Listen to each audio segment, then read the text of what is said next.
ఈ గ్రంథంలో మీరు ఒక 4 జన్మలు చూసుకున్నారు వెనకెళ్ళని.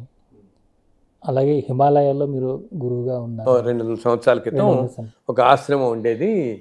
ఆశ్రమంలో ఉన్నప్పుడు రకరకాల ప్రదేశాల నుంచి వచ్చి కలిసిన వాళ్ళందరూ మళ్ళీ ఈ జన్మలో నన్ను కలుస్తున్నారని రాశాను దాంట్లో నేను. అవును.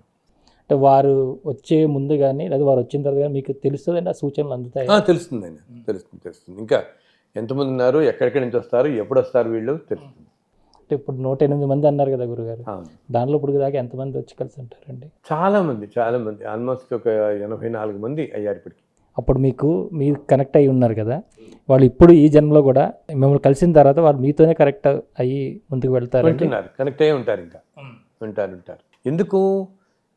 సోల్కి తెలుస్తుంది కదా అసలు ఎందుకు కనెక్ట్ అవుతారు. వాళ్ళ సోల్కి 200 జన్మల క్రితం కలిసాం మనం.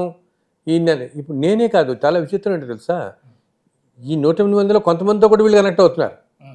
మిగతా వాళ్ళందరూ కూడా, బికాజ్ ఈ 108 మంది ఒక సెట్ లాగా అప్పుడు ఉన్నవాళ్ళు.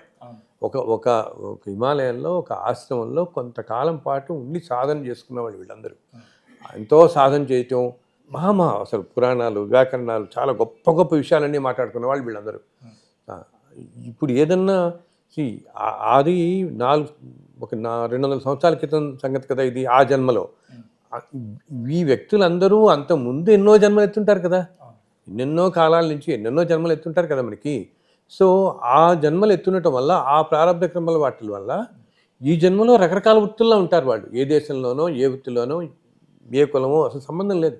నేను అందరూ చెప్తాను, కులం మతం దేనికి సంబంధం లేదు. జీవి అనేది రకరకాల ప్రదేశాల్లో రకరకాల జన్మల్లో జన్మిస్తూ ఉంటారు. వాళ్ళకున్న కనెక్షన్స్తో వాళ్ళు మళ్ళీ పుడుతుంటారు. ఇందాక ఎలా చెప్పానో కొన్ని చోట్ల చాలా పవర్ ఉంటుంది అని. హిమాలయాల ప్రదేశాలు అవన్నీ ఏంటంటే సాక్షాత్తు భగవంతుడు సంచరించిన ప్రదేశాలు, సాక్షాత్తు పరమేశ్వరుడు ఇప్పటికీ నిత్యం సంచరించే ప్రదేశాలు ఉన్నాయి అక్కడ మనకి అవన్నీ కదా. సో అక్కడకున్న సాధకులకి ఆ సోల్స్ కూడా చాలా ఎలివేటెడ్గా ఉంటుంది. ఉండి వాళ్ళు ఏంటి తర్వాత జన్మల్లో కూడా ఇప్పుడు ఈ జన్మలోకి రాగానే మళ్ళీ ఆ సోల్ తీసుకొచ్చి కనెక్ట్ అయిపోతుంది వీళ్ళకి. ఆ సోల్ కనెక్ట్ అవ్వటం వల్లే మనకి ఇంత దగ్గర అవుతారు వీళ్ళు మనకి. సో ఆ సోల్ చెప్పింది అర్థమవుతుంది వీళ్ళకి, అర్థమవుతుంది కాబట్టి మనం కలుస్తాం మనం. ఇప్పుడు ఇందాక నేను అన్నాను, ఆ రీసెర్చ్ అని ఫ్రెంచ్ అతను కలవాల్సిన ఏముంది, ఎక్కడ ఫ్రెంచ్, అతను నాకు ఏమిటో అవసరం మనకి వాళ్ళకి. అండ్ అంతేకాదు, అతను తమాషా ఏం చేశాడంటే తెలుసా, అతను వాళ్ళకి అమెరికాలో ఒక ఇది ఉంటుంది, ఏంటి మన డిఎన్ఏ అంటే ఇంతకుముందు మనం ఎక్కడి నుంచి వచ్చామని చెప్పేసి వాళ్ళు 23andMe అని చెక్ చేసుకుంటారు. 23andMe అని చెప్పి వాళ్ళు సెలైవా శాంపిల్ తీసుకుని మన హిస్పానిక్ ఎక్కడి నుంచి వచ్చింది ఆరిజిన్ అసలు వీళ్ళని అతను చేయించాడు. కానీ చేస్తే హిజ్ యాన్సెస్టర్స్ హెయిల్డ్ ఫ్రమ్ ఏషియనే కాదు, ఇంకా ఆశ్చర్యం ఏంటి, వెనకాల ఒక 4-5 తరాలు కడితే వాళ్ళల్లో కొంతమంది వాళ్ళు మన ఈస్ట్ గోదావరి డిస్ట్రిక్ట్లో ఉన్నారు వాళ్ళు. అర్థమైందా? సో ఆ సోల్ చూడండి ఎట్లా పట్టుకుందో. అలా ఉండి ఆ వాసనల్ని ఈ జన్మలో ఫ్రెంచ్గా పుట్టిన అతను, ఇంకా నువ్వు చెప్తే ఆశ్చర్యపోతావు, అరుణాచలం వచ్చి 2 నెలలు అరుణాచలంలో ఉండి గిరి ప్రదర్శన చేశాడు మహానుభావుడు. 2 months అరుణాచలంలో ఉన్నాడు వచ్చి ఈ లిసేజన్ అది. సో ఏంటి ఆ వాసనలా పట్టుకోవటం వల్ల, అండ్ ఇతను చేసింది ఏమిటి, అప్పటి ఆ గురు పరంపర అవన్నీ పట్టుకోవడంతో మిగిలిన యూనివర్సిటీస్లో ఇప్పుడు ఆక్స్ఫర్డ్, కొలంబియా వాళ్ళు ఏదో 10 పుస్తకాలు 12 పుస్తకాలు అవి పెట్టారు. వెరస్ హార్వర్డ్లో తెలుగు పుస్తకాలు అంటే అవన్నీ ట్రాన్స్లేట్ కాలేదు ఇంగ్లీష్లోకి. ఓకే, కొన్ని ఇంగ్లీష్లో ట్రాన్స్లేట్ అయ్యాయి. నేను రాసిన 32 పుస్తకాల్లో 4-5 ట్రాన్స్లేట్ అయ్యాయి. వెరస్ ఈ రిచర్డ్ అన్ని తెలుగు బుక్స్ ఒరిజినల్గా పెట్టాడు. అండ్ ఈ రోజుల్లో ఏం చేస్తున్నారంటేనేమో స్పేస్ లేక డిజిటలే అందరూ ఫిజికల్ కాపీస్ లైబ్రరీస్లో పెట్టట్లేదు. ఇక స్పేస్ లేక ఎవరికి కూడా ఇన్ని లక్షల పుస్తకాలు పెట్టాలంటే. వేరే అతను ఎంత కష్టపడి అక్కడ స్కూల్ ఆఫ్ డివినిటీ అని ఉంటుంది హార్వర్డ్లో, దానికి ఫ్రాన్సిస్ క్లూనీ అని డైరెక్టర్ అనమాట. ఆయన కూడా మన పుస్తకం చదువుతాడు. And he's president of American Catholic association. And he has read our met again. మనకి ఎమర్దర్శనం ఇంగ్లీష్ పుస్తకం చదివాడు. చదవటమే కాదు, ఆయన పుస్తకాలు నాకు పంపించాడు. థింకింగ్ ఇంటర్ రిలీజియస్లీ అని ఒక బుక్ రాశాడు. ఈయన ఏం చేశాడు, తను ఈ లిసేజీ తెలుగు పుస్తకాలు కూడా hard copies Harvard will preserve for ever అని చెప్పి పెట్టాడు నాకు. సో అవసరం ఉంది అతనికి ఆ సోల్ కనెక్ట్ కాబట్టి. ఒరిజినల్ తెలుగు వతకల్పం చక్కగా హార్వర్డ్ యూనివర్సిటీలో ఉంటుంది మన పుస్తకం, తెలుగుది. వతకల్పం, శ్రీకృష్ణ మతం, అన్ని పుస్తకాలు తెలుగు ఉంటాయి హార్వర్డ్లో. అది ఏంటంటే ఈ సోల్ కనెక్ట్ వల్ల ఇప్పటికీ ఉన్నారు నాతో వాళ్ళు. ఇప్పటికీ మెయిల్ ఇస్తుంటాడు, మాట్లాడుతుంటారు. అందరం కూడా ఇలా కనెక్ట్ అయి ఉన్నాం. అండ్ వీళ్ళందరూ కూడా సమాజానికి చాలా చేస్తున్నవాళ్ళు, రకరకాల రీతుల్లో ఎంతో చేస్తున్నారు. వీళ్ళందరూ కూడా మంచి మార్గంలో వెళుతున్న వాళ్ళు. అండ్ ముందు ఇంకా మంచి మార్గాల్లో ఈ సోల్ ట్రావెల్ చాలా ఎలివేటెడ్గా వెళ్తుంది. ఈ 108 మంది కూడా చాలా ఎలివేటెడ్గా వెళ్తున్న వాళ్ళు అనమాట. నేను ఎప్పుడు అంటాను, కబుక్కుని మన వాళ్ళు ఏంటంటేనండి, ఈ రోజుల్లో అంటే ఇది కలి ప్రభావం. కొన్ని వర్డ్స్ అన్నీ కూడా నెగిటివ్ మీనింగ్లో వెళ్ళిపోతున్నాయి. ఓకే, గురువు అంటే మనం మామూలుగా చివరికి టీ షాప్ వాళ్ళని, ఆ బండి వాళ్ళని కూడా గురువు అనిపిస్తున్నారు. గురువు అనే వర్డ్కే పోయింది. అలాగే ఈ ఎలివేటెడ్ అనే మాట కూడా ప్రతి వాళ్ళు వాడటం మొదలైపోయింది. ఓకే, సో అసలు మామూలుగా ఒక 100 సంవత్సరాల క్రితం ఎలివేటెడ్ సోల్ అని చెప్పడం అంటే మనం ఎంతో ఇది చెప్పాలి. ఓకే, ఇప్పుడు ఏంటంటే అందరూ అనేటప్పటికీ ఆ వాక్యానికి నిజంగా మనం ఉపయోగిద్దాం అని చోట కూడా దాన్ని ఉపయోగించకపోతుంది వాటి లేకుండా. ఇంక వేరే పదం లేదు మళ్ళీ. ఒక వర్డ్ మనం ఉపయోగిస్తే ఆ భావం దానికి తగ్గట్టుగా రావాలి అక్కడ కరెక్ట్గా. కాలపరంపరలో ఆ భావాలు పోతున్నాయి, ఆ వర్డ్కి తగ్గే భావం రాదు అక్కడ నీకు అది.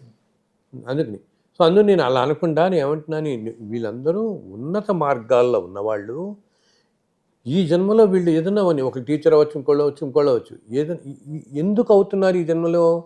ఇన్ని జన్మల్లో ఉన్న ప్రారంభ కర్మలు ప్రతి ఒక ప్రదేశంలో పట్టడం, ఒక తల్లిదండ్రులు, ఒక ఉద్యోగం, ఒక జీవన విధానం ఉంటుంది. కానీ సోల్స్ మాత్రం చాలా ఉన్నతమైన వీళ్ళందరివి కూడా. వీళ్ళు ఎన్నో రకాలుగా సమాజానికి సేవ చేస్తున్నారు. నా పుస్తకాలనే కాదు, ఎన్నో రకాలుగా చేస్తున్నారు. ప్రతి వాళ్ళు కూడా రకరకాల మార్గాల్లో సేవ చేస్తున్నారు. ముందు కూడా చేస్తారు. ముందు జన్మల్లో కూడా ఎంతో సేవ చేసి, సేవ అనేది ఏంటి, ధర్మాన్ని కాపాడడం కోసం. ఏదైనా కూడా ఫైనల్గా మనకి కావాల్సింది ఏంటి, ఈ భూమి మీద అందరూ సకల జీవరాశి సంతోషంగా ఉండాలి. ఎవరు అకాల మరణాలు కానీ, కష్టాలు కానీ, అనావస్థ అది ఇవన్నీ రాకుండా. ఇది ఎప్పుడు అవుతుంది, మంచితనం అనేది ఎప్పుడు ఎక్కువ స్ప్రెడ్ అయితే అప్పుడే ఉంటుంది ఎనర్జీ. నాకన్నా మళ్ళీ దానికే వస్తాం. సో వీళ్ళందరూ ఆ పరంపరలో ఉన్నవాళ్ళు అనమాట. ఇలా నేను వీళ్ళని చూస్తున్నాను, వీళ్ళని ప్రభావితం చేస్తున్న వాళ్ళని నేను చూస్తున్నాను. అలా నా దగ్గరనే కాదు, ఇప్పుడు నేను కొంతమంది గురు పరంపరలో మహానుభావులను చూస్తున్నాను. ఆ మహానుభావులు వాళ్ళు ఇప్పుడు ప్రత్యక్షంగా లేకపోవచ్చు. ఇంతకుముందు కాలాల్లో 400 సంవత్సరాల క్రితం మహావతార్ బాబాజీ అనుకుందాం, త్రైలింగ స్వామి అనుకుందాం, సద్గురు శివానందమూర్తి గారు, రమణ మహర్షి గారు, వాళ్ళని కలిసిన కొంతమంది గ్రేట్ సోల్స్ కూడా ఈ మధ్య మన దగ్గర తిరుగుతున్నారు. చక్కగా మన మధ్య మళ్ళీ రకరకాల జీవితాల్లో ఉండి ఎంతో మంచి మార్గంలో ఉన్నారు. మనం కొంతమంది చూసాను అనుకుంటున్నాం, చూడండి ఈయనేంటి ఈయన ఎంతో మంచి చేస్తున్నాడు, లేకపోతే ఈ ధార్మిక సంస్థకి ఎంతో చేస్తున్నాడు, ధర్మార్మార్గం. ఇలా వీళ్ళలో కొంతమందిని నేను చూసిన వాళ్ళు సాక్షాత్తు మహావతార్ బాబాజీతో పాటు 5-6 నెలలు ఉన్నవాళ్ళని నేను చూస్తున్నాను.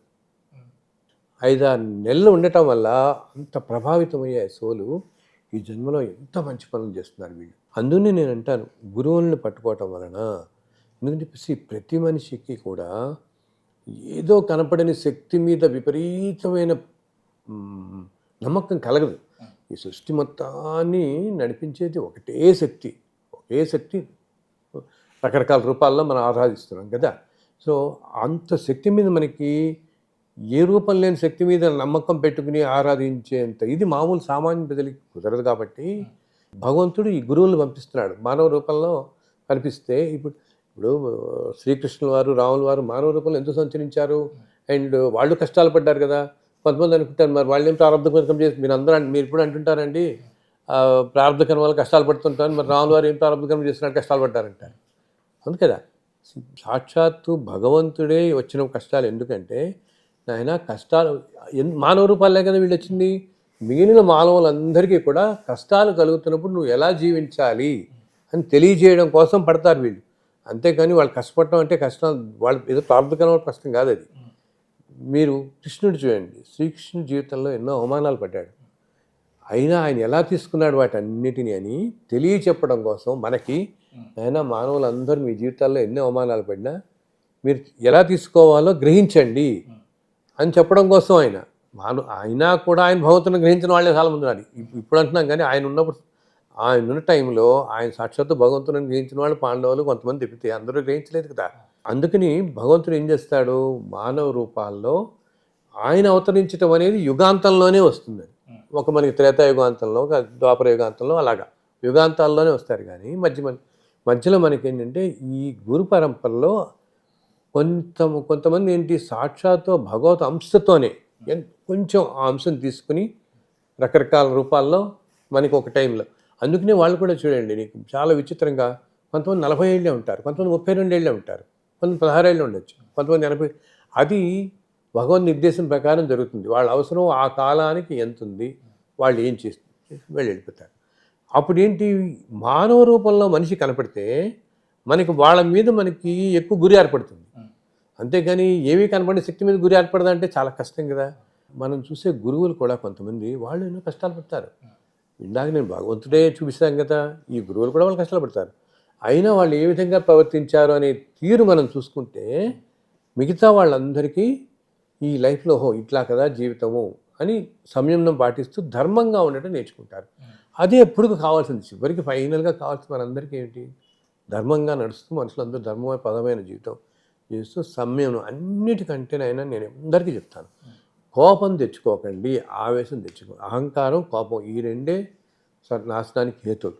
ప్రతి మనిషికి కూడా ఇది నేను, ఇది నాది, ఇది నేను చేశాను, ప్రతివాడు నాది కనుక తీసుకెళ్ళిపోగలిగితే ఈ కంటే ఎదురుకుంటే ఏది కనపడదు మనకి విశ్వంలో. ఎప్పుడో అందరూ పట్టుకెళ్ళిపోగలరు పైకి కదా. ఏది మనం తీసుకెళ్ళలేము అని తెలిసినా కూడా మనతో తీసుకెళ్ళగలిగేదల్లా మన పాపపుణ్యాలే మనతో తీసుకెళ్ళగలుగుతాం. ఆ వాసనలే మనం పట్టుకుంటాయి, అవే మళ్ళీ కర్మల రూపంలో మనం వెంటాడుతూ పోతుంటాయి. ఇది తెలుసుకోవాలన్నమాట. దీనికి ఈ గురువులు రకరకాల కాలాల్లో వస్తూ మనకి మంచి చెప్తూ ఉంటారు.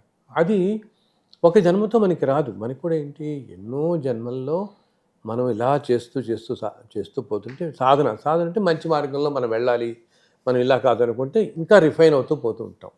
అటువంటి వాళ్ళే ఈ రోజున మనం ఎంతో మంచి మార్గంలో చూస్తున్న వాళ్ళం. అంటే మనం అందరం ఇలా మంచి మార్గంలో చూస్తున్న వాళ్ళం. మనం ఎవరైతే చూస్తున్నామో వీళ్ళందరూ ఎన్నో జన్మల నుంచి ఈ మార్గంలో గట్టిగా ప్రయత్నిస్తున్న వాళ్ళు అనమాట. ఈరోజు ఈ స్థితికి వచ్చారంటే అనమాట. అందుకని ప్రతి మనిషి దీన్ని ప్రయత్నిస్తూ పోతుంటే కొన్ని జన్మలు వచ్చేటప్పుడు ఇంకా దగ్గర అవుతాం, మనం ఇంకా దగ్గర అవుతాం. అప్పుడు ఈరోజు మనం అనుకుంటా చూడండి, నేను ఆయన ఉన్నట్టు ఉండలేకపోతున్నానే, ఆయన చూడండి దేనికి కూడా చలించాడు, ఎంత చక్కగా ఉంటున్నాడు, ఎన్ని కష్టాలు వచ్చినా ఎంత నిశ్చలంగా ఆయన తీసుకుంటున్నాడో అని మనం అనుకుంటాం. ఒకళ్ళని చూసి ఆ స్థితికి నువ్వు కూడా చేరుకుంటావు. అసలు ఫస్ట్ ఆ స్థితికి చేరుకోవాలనే ఆలోచన రావటమే నీకు 20 జన్మల నుంచి ప్రయత్నిస్తావు అనమాట. నువ్వు ప్రయత్నిస్తున్నావు కాబట్టి నీకు ఇప్పుడు ఈ ఆలోచన వచ్చింది. ఈ ఆలోచన ఇంకో 20-30 జన్మలు అయ్యేటప్పటికి ప్రాక్టికల్గా వెళ్ళిపోయి నువ్వు కూడా అలాగే తయారవుతావు. అంటే ఈ గ్రంథంలో మొత్తం మీరు దర్శించినటువంటి, మిమ్మల్ని కలిసినటువంటి వారు ఎవరైతే వాళ్ళ గురించి విశేషాలు ప్లస్ మామూలుగా మనుషుల జీవితంలో ఈ ఎమోషన్స్, ఈ కష్టాలు, మనకి నేచర్కి ఏమిటి అసలు అటువంటివన్నీ రాశాను.